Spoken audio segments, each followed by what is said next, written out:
আমি বিশ্বাস করি রক্তের সম্পর্ক থেকে আত্মার সম্পর্কটা অনেক বেশি দৃঢ়। তারপর বললে এবার বিজনেস ডেট করবো।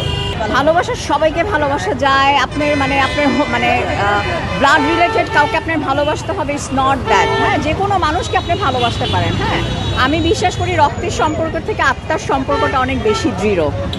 আপনার ভালোবাসতে হলে বাবা মা ভাই বোন আছে, থাকবে, তারা আমাদের জীবনের প্রথম ধাপ। কিন্তু পরবর্তীতে আপনার কিছু মানুষের সাথে দেখা হবে আপনার জীবনে, যারা হয়তো আপনাদের রক্তের সম্পর্ক থেকেও অনেক গভীর। বন্ধু হতে পারে, একজন পরিচিত মানুষ হতে পারে, আপনার প্রতিবেশীও হতে পারে। আমার বছরে এই একটা দিনই শাড়ি পরা হয়, আর ফাল্গুনটা এত সুন্দর, সবাই সুন্দর ইয়েলো কালার শাড়ি পরে, যেটা দেখতে অনেক আইসুদিং লাগে। সো আমি এর জন্য ফাল্গুনটা পালন করা হয় আর কি। অ্যান্ড আমি অলওয়েজ আম্মুকে ভালোবাসিটা বলি, ওনাকে এক্সপ্রেস করি। রেস্টুরেন্টে ঘুরতে যাবো বা কোনো পার্কে যাব, বাট এবার আমরা একটু স্পেশাল জিনিস ভাবছি যে আমরা কাপড় মিলে এবার বিজনেস ডেট করবো।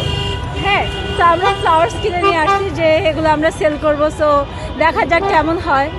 আর দেন ভালোবাসার দিবসটা অলরেডি আমাদের জন্য একদম বেস্ট একটা ডে।